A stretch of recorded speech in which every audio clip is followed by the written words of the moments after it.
right, so let's talk about something that just a follow-up that we did from Tuesday night's show, where in the wake of the massacre in Sydney, Israeli officials went on television networks in almost every Western country, and they issued demands like, you are to prohibit this phrase, and you are to criminalize this kind of protest. We've had enough. You need to crack down on this. We showed you CBS News under Barry Weiss. They had an Israeli woman on, and they were like, tell us, please, Israeli woman, how we can better serve you, how we can make you feel safe, how we can address your concerns. And she was like, you need to adopt the expanded definition of anti-Semitism that bans all sorts of criticism of Israel and Jewish people and adopt it into the law. And they went on British television, Australian television, and we showed you, and I really was like, can you believe this?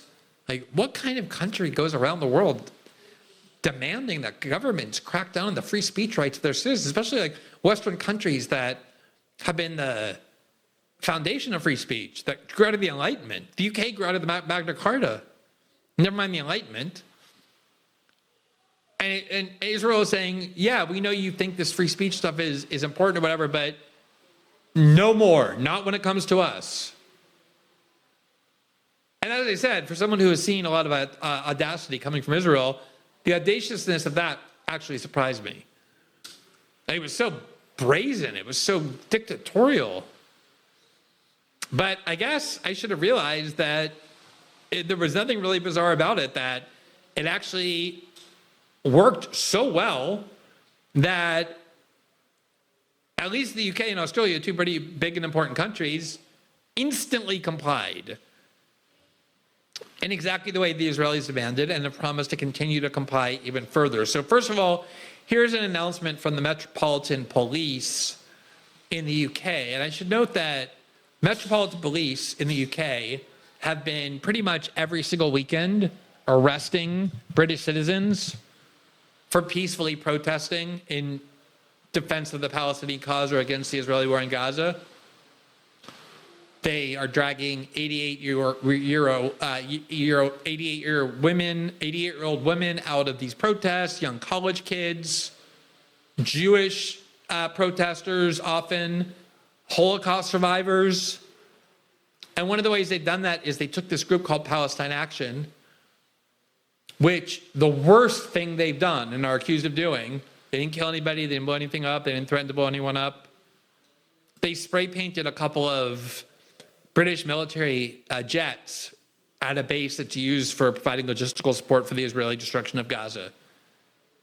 And as a result, the Labour government, the center-left Labour government, branded them a terrorist organization, prescribed them as a terrorist organization. And once they do that, it not only becomes illegal to be a member of that group, it becomes illegal even to express support for that group or even to question the government's decision.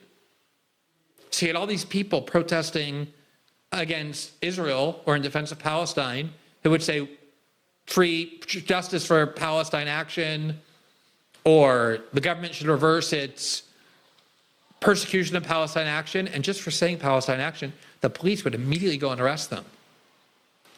Totally peaceful, so there's already been a major crackdown throughout Europe.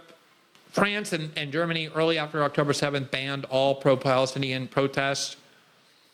You could have a pro-Israel protest all day and night if you wanted, just not a pro-Palestinian protest, because of course those countries supported Israel, armed Israel, financed Israel. So there's already been a major crackdown on free speech in Europe, but also in the United States. We've done many shows on how the Trump administration forced American universities to adopt that wildly expanded hate speech code that defines anti-Semitism as saying all sorts of things about Israel and Jews that are very common criticisms, that are political opinions protected by the First Amendment.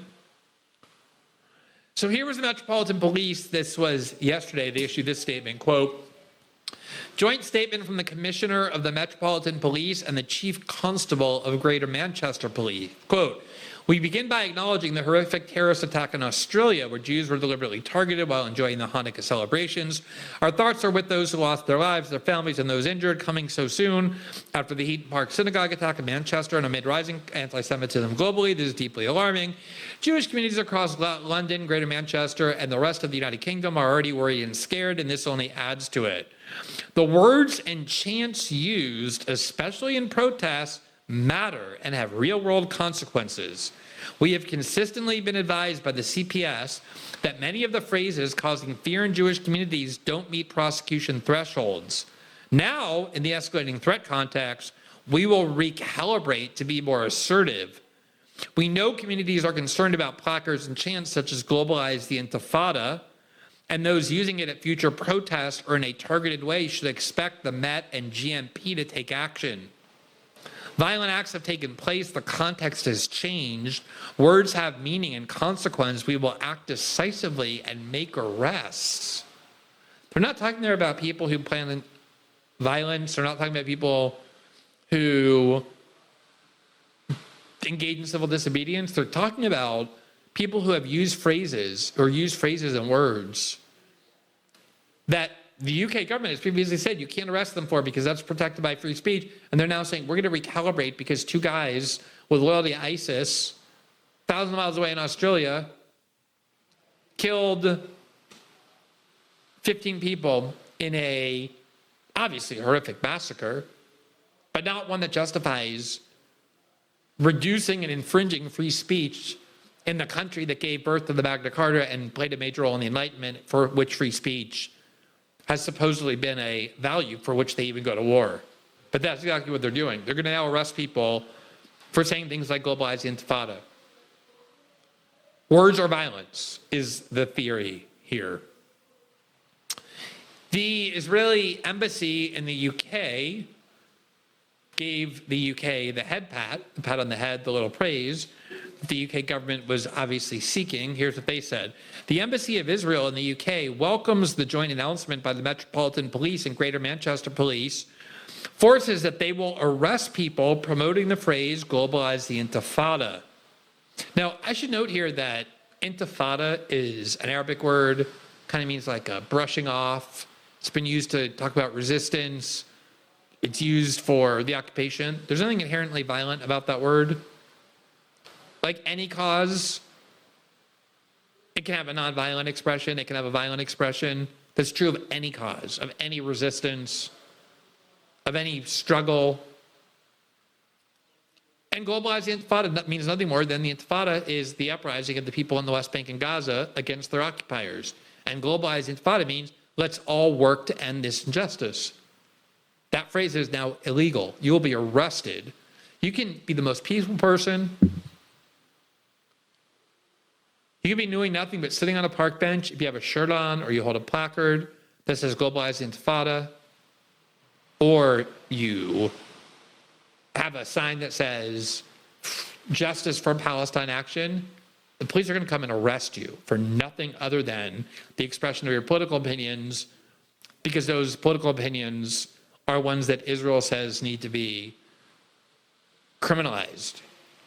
The statement goes on, as Israel and the Jewish community have been saying for years, calling to, quote, globalize the Intifada is clearly incitement to violence, and a direct line can be drawn between those anti-Semitic chants and the acts of terror that we have been seeing against Jewish people worldwide. That, of course, is the theory that wokeism has long used for censorship. If you take this position about trans people or black people or gay people or whomever, even though you're not advocating violence, even if you're not calling for violence, even if you're not engaged in violence, you should still be censored because you're jeopardizing these groups, their safety and their security in their lives. In the United States, even if you were calling for violent attacks on these groups, your speech would still be protected, provided you weren't speaking to a crowd of people and directing them to go at that moment attack other people. But other than that very narrow exception, in the United States, you can open signs saying, attack all gay people, and save the kids, attack gays, and that would be considered protected speech inside the United States. Europe has different standards, but still, as the statement says, these chance have long been ruled non-prosecutable, and yet now the people are going to be arrested because Israel demanded it. Israel goes on, quote, "It is disappointing that it has taken such a long time for British authorities to recognize this, and it should not have been on the Jewish community to plead with the authorities to take these threats seriously, only being done so after more Jews have been killed. However, we now hope that real action is now taken to stop the chant before it can lead to the further radicalization of violence against Jews." Israel succeeded in bullying the UK somehow to censor phrases that are often used at Palestinian protests, often including used by Jews. And instead of, I guess they are kind of not celebrating, but they're giving a little head pat of encouragement to the UK for censoring their citizens, Israel demanded. They're also complaining, you should have done this a lot earlier and we shouldn't even have to ask. You should have been censoring these phrases long ago, arresting people long ago who express this political opinion. Already people are being arrested. In case you think it's just theoretical, here's AP News.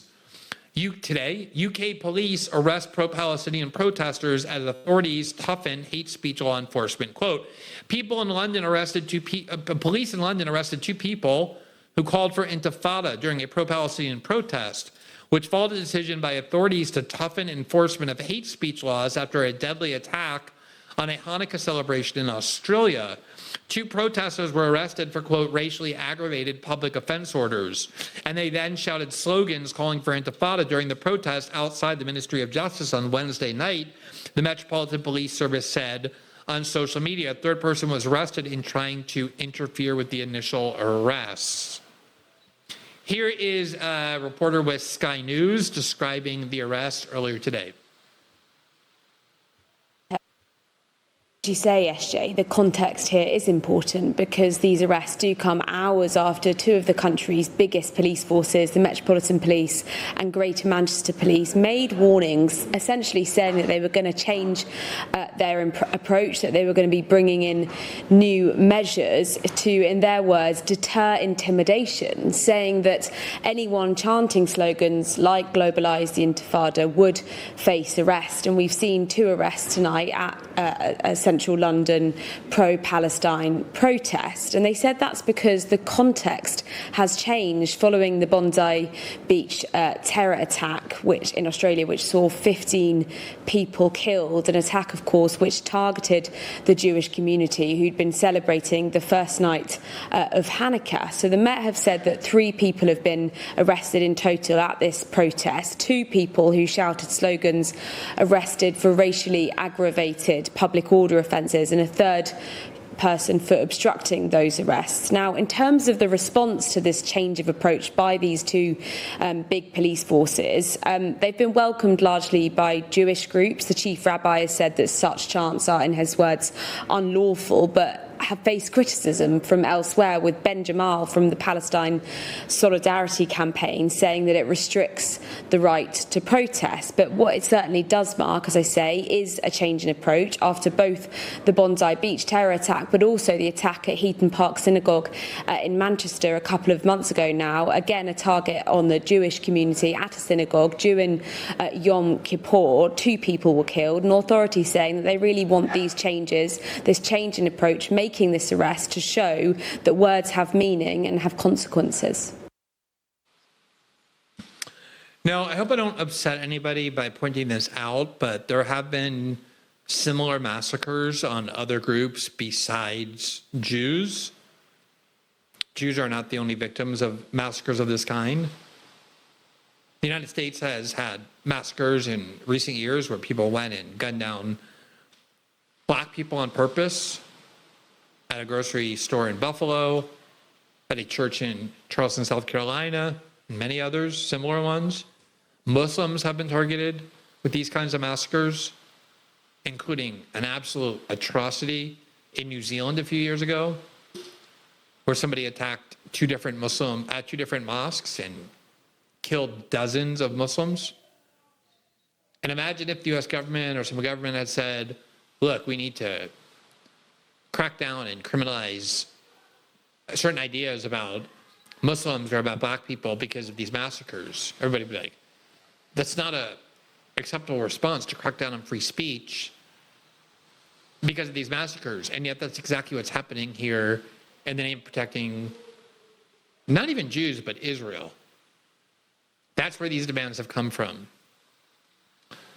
Here's the Australian Prime Minister, who looks very, very rattled and shaken as he announces all of the steps they've already taken to abridge free speech in Australia at the demand of Israel, and all the steps they intend to take in the near future. Clear we need to do more to combat this evil scourge, much more.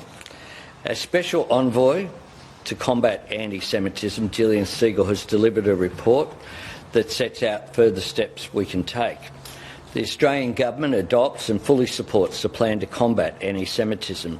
We'll continue to work through the implementation of the 13 recommendations in consultation with the Jewish community and the Envoy, and of course the first recommendation was the adoption of the IRA definition of anti-Semitism that the Government adopted. Today I'm announcing a significant number of additional actions to build on the plan. Firstly, the Attorney-General and Minister for Home Affairs will develop a package of legislative reforms to crack down on those who spread hate, division and radicalisation. The National Security Committee has agreed that changes will include the following 5 points. Agreed changes will include: 1. Aggravated hate speech offence for preachers and leaders who promote violence. Secondly, increased penalties for hate speech promoting violence. Thirdly, making hate an aggravating factor in sentencing crimes for online threats and harassment. Fourthly, developing a regime for listing organisations whose leaders engage in hate speech promoting violence or racial hatred. And fifthly, developing a narrow federal offence for serious vilification based on race and/or advocating racial supremacy. The Minister for Home Affairs will also have new powers to cancel or reject visas for those who spread hate and division in this country or would do so if they were allowed to come here. David Gonski has agreed to lead a 12-month task force. Get the idea. We can cut this off now. Now, some of you might hear that and think it sounds intuitively reasonable. Like, hey, we're going to criminalize hate speech. The problem is that, and I think that should be problematic in and of itself. We've been over many times. There's no difference between free speech and hate speech. If you think there's a hate speech exception to free speech, you don't believe in free speech. Any speech can be classified as hate speech. Any criticism can be classified that way. But once you announce the adoption of this International Holocaust Remembrance Act definition, the IHRA definition to which he referred, that Europe has adopted into its laws, that the Trump administration has forced on American colleges, that wildly expands what it means to make anti-Semitic statements. What it's actually saying is, it is now going to be a crime if you engage in hate speech, but hate speech means anti-Semitism, and anti-Semitism has now been radically expanded to include all sorts of ideas that you would never consider hateful. For example, under this IHRA definition, you're not allowed to say that Israel is a racist endeavor, that Zionism is a racist ideology. You can say that about the United States, you can say it about China, you can say it about Iran or Russia or South Africa or any other country you'd like. You just can't call Israel a racist endeavor because that's now considered anti-Semitic. You're not allowed to compare the actions of the Israeli government to what Nazis did.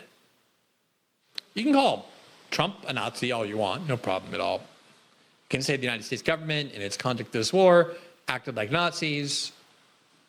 No problem, you're fine. Say that about any other country, you just can't compare Israel and its government to Nazis. You're not allowed to say that Jews killed Jesus Christ. Even though the Bible leaves no doubt that Jews, along with Romans, played a key role in executing Jesus Christ, and has long been a central dogma of Christianity. You say that now, and you're expressing hate speech, which is criminalized. You are not allowed to say that a Jewish person seems to have more loyalty to Israel than to the United States, even if they pretty much say it. Even if they say, you know what, I love the United States, but at the end of the day, as a Jewish person, my priority is to strengthen and preserve the security of Israel as a refuge for Jews. And you say, wow, that person sounds like they have more loyalty to this foreign country, Israel, than to their own country, the United States. Nope, that's hate speech. That's anti-Semitism by definition. You're not allowed to say that. And a whole long list of other political opinions that never used to be considered anti-Semitic. Maybe they were anti-Semitic tropes, but now they're official expressions of hate speech that if you're on an American campus thanks to the Trump administration and you say them, or you're a faculty member and you assign materials that express them, you can be and will be subject to punishment.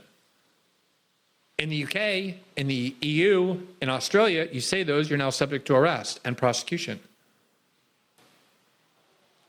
This is how Israel has eroded free speech throughout the West. And it's amazing. It's amazing when your own government gets the citizenry to give up their free speech rights. But to watch some foreign country just march into every other country in the West and say, these statements are not allowed anymore. If your citizens express these views, you're going to be arrested. And the government say, yes, sir, sorry, we haven't done it previously. We should have done it faster, but we will do it now and make up for it. It's extremely alarming, but it's also confounding and ultimately quite revealing as well about how these Western democracies work and who wields power within them. Thanks for watching this clip from System Update, our live show that airs every Monday through Friday at 7 p.m. Eastern, exclusively on Rumble. You can catch the full nightly shows live or view the backlog of episodes for free on our Rumble page. You can also find full episodes the morning after they air across all major podcasting platforms, including Spotify and Apple. All the information you need is linked below. We hope to see you there.